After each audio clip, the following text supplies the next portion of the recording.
So if you've been in the Yu-Gi-Oh business for a while, you know that Yu-Gi-Oh cards have been very expensive in the past. Whether it's been the actual booster box or individual cards, Yu-Gi-Oh products were particularly expensive at one point. And this was way back in the early to mid 2010s.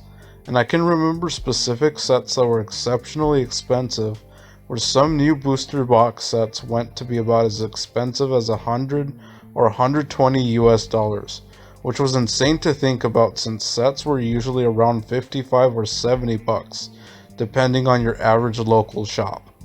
And while prices got cheaper in recent years, it's brought around pros and cons which have benefited and disbenefited both players and sellers.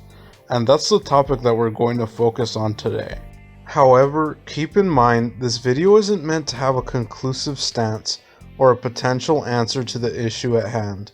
This video is meant to be more exploratory in nature, and it's meant to be an open-ended conversation about the change in Yu-Gi-Oh product prices.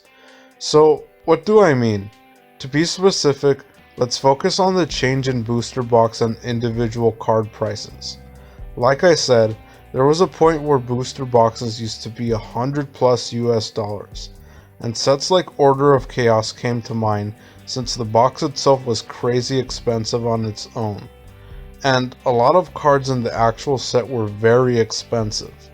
Cards like Inzektor Hornet and Wind-Up Carrier Zen Mighty were some of the huge chase cards that eventually ramped up the value of the set.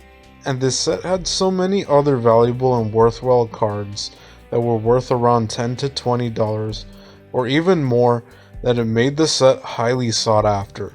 And it was easy to recuperate your money since you had a higher likelihood of pulling in valuable cards, mainly because they were so abundant.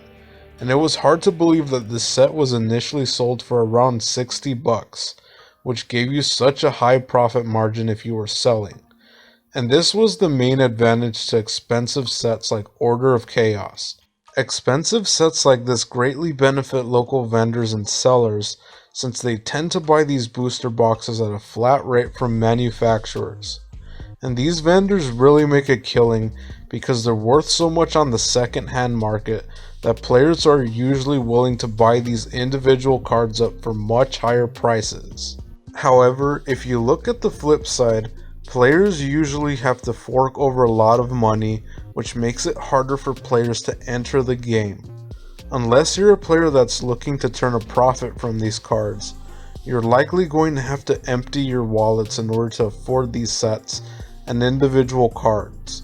And while this was a very exceptional time in the game, things have mellowed out and sets like this were very out of the ordinary. But luckily, things have kind of gone back to the usual initial $60 booster box price range, and individual cards have gotten a lot cheaper overall. However, don't get me wrong, there are still crazy expensive meta cards, but from what I've seen over the years, there have been less ridiculously expensive cards in general.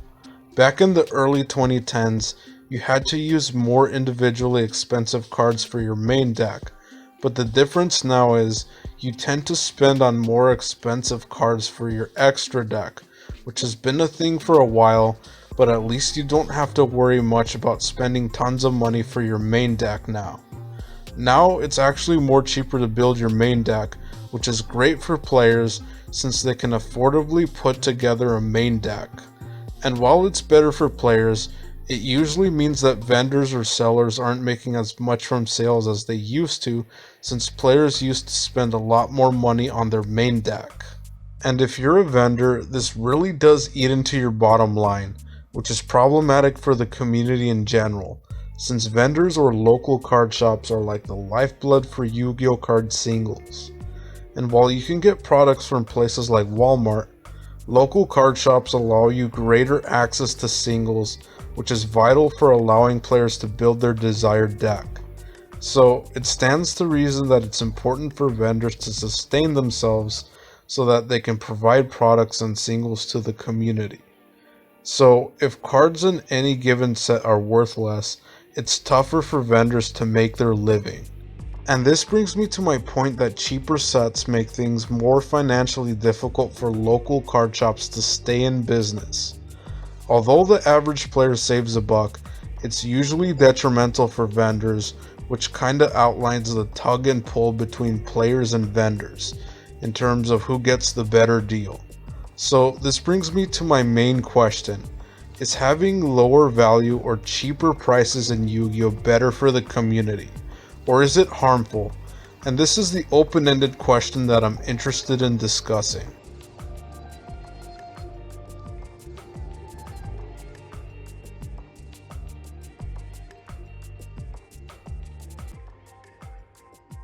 But keeping what I said in mind, I do see both sides of the story, and I'm not completely sure if price reductions fully benefit the community as a whole.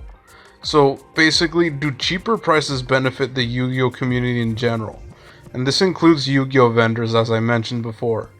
But let me know what you think in the comments section, since I'm interested in discussing the pros and cons of this topic. But again, this video wasn't meant to arrive at a particular conclusion. This video was meant to ponder the topic and see if we can determine an overall effect of cheaper prices on Yu-Gi-Oh! But these have been my thoughts, and that pretty much wraps it up for this video. If you would like to support more content like this in the future, you can do so at my Necromancer 1040 Patreon link down below. I normally post it in the description, and you can check it there along with the other cool things I normally post down below.